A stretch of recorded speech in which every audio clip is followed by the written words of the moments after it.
Hey guys welcome back to my channel Richa tips and tricks. आशा कर आपण माने समस्त बहुत भल थे। तो सांग माने मु आज आपण मान सहित बहुत सुंदर भाव में गोटे ब्यूटी टिप्स शेयर करछि जहाँकि आपण माने घरे बसिकी करि परिबे।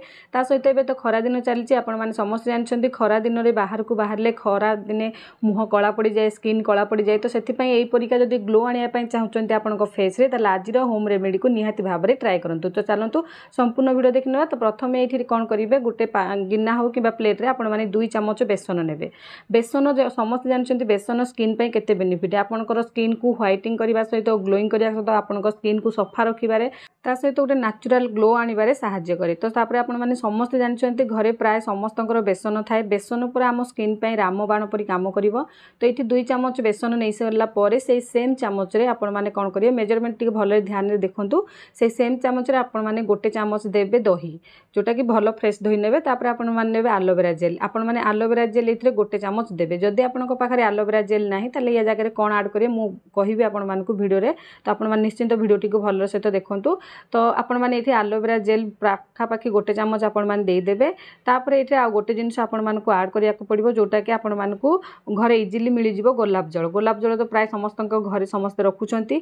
तो आपण मानकु या भितरु जे कोनोसी जिंसडा जेमति आपण माने एलोवेरा जेल आ गोलाप जल एई दुटा जिंस जदि भी नाही किपरि भाबरे फेस पैक को बनै परिबे, लगै परिबे, मु सेटा निहाती आपण मानक सहित वीडियो लास्ट रे कहिबी।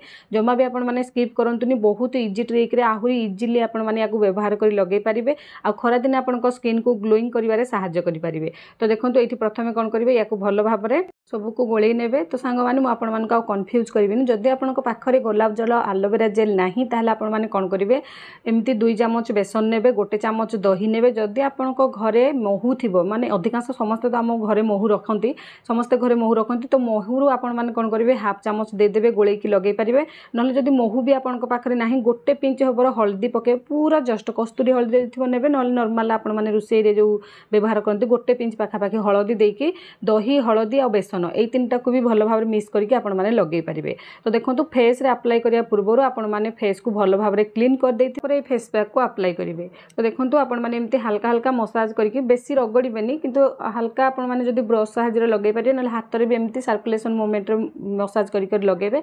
आ एई फेस पैक टी सब स्किन पई माने बेस्ट रहिबो। तो आपण माने माने घरे आपण माने जे कोनसी स्किन आपण ऑयली स्किन हो किबा ड्राई स्किन हो किबा कॉम्बिनेशन स्किन हो कि सेंसिटिव स्किन हो, आपण माने समस्त याको यूज करि पारे। बहुत सुंदर भाव में आपनकर रिजल्ट दबो, कारण बेसनटा पूरा ब्यूटी प्रोडक्ट आपण माने समस्त जानछंती। आ खरा दिन याको बाहर को जिबा पूर्व निहाती लगेबे। लगै कि आपण माने याको 10-15 मिनिट छाड़ देबे फेस रे। 10-15 मिनिट परे देखंतु एटा सुखी जाईची। सुखी गला परे आपण माने जदी फेस रे लगैथिबे, एमती हल्का मसाज करके सब झड़े नेबे। नहले आपनको स्किन जदी बहुत सेंसिटिव स्किन ताहले आपण माने जमा भी एमती सुखिला रगड़ीबेनी। आपण माने पूरा पानी रे, नॉर्मल पानी रे फेस को भलो भाबरे धोई आनिबे। आ एटा को समय रे आपण माने यूज करिवे। तो देखंतु एटा आपण माने इवनिंग टाइम रे यूज करंतु, जेमति कि रात रे सोइबा पूर्वरु ए फेस पैक को लगांतु। लगै सारी कि आपण माने एमती मसाज करके लगांतु। 10-15 मिनिट पर आपनको फेस को भलो भाबरे धोई नियंतु। धोई सारला परे आपण माने कोन करिवे, गुटे आपण देखंतु मॉइस्चराइजर क्रीम किंबा एलोवेरा जेल किंबा रोज वाटर आपनको पाखरे जहा भी अछि, किंबा जदि भी नड़िया तेल अछि आपनको पाखरे प्योर नड़िया तेल, ताकू भी नेकी आपनको स्किन ने भलो भाबरे मसाज करी लगै देंतु। जहा फल रे आपनको स्किन टा बहुत सुंदर भाबरे मॉइस्चराइजर रहइबो। आपनको स्किन को लॉक करके रखिबो। आपनको स्किन बहुत सॉफ्ट रहइबो, जहा फल रे आपनको जेते भी बाहर को गले स्किन कला पड़िबोनी। तो देखंतु एठी मु 15 मिनिट रखी कि भलो भाबरे हाथ को परिष्कार भाबरे प्रथमे धोई नउची। आ आपण माने जेतोले फेस पैक को बनै कि निजे आपण माने अप्लाई करिवे, आपण माने जानि परिबे आपनको स्किन रे केते सॉफ्ट आसीजी, केते सॉफ्टनेस आसीजी, ता सहित आपनको स्किन केते माने चेंजेस आसी। तो देखि पारथे, आपण देखि कि विश्वास करिवेनी, कहिबे तो आपण मान आपनकर प्रथम रु तो एमदी तो किछि नै, आपण माने व्यवहार करंतु तापर जानि परिबे। आ एटा होची मु घरे बनैथिबा मॉइस्चराइजर क्रीम। जदि आपण माने जानिया पई चाहुचंती होम मॉइस्चराइजर क्रीम केमती घरे बनै परिबे होममेड, ताहले आपण माने जानतु वीडियो रे बहुत वीडियो पड़ीची मोर, आईडी को जाई कि चेक करिके आपण माने बनै परिबे। तो आशा करछि टिप्स टी भल लागिथो। तो आपण माने केमती बनैबे, को प्रोसेस रे लगेबे, को समय रे लगेबे, तो आपण मानक सहित शेयर करली।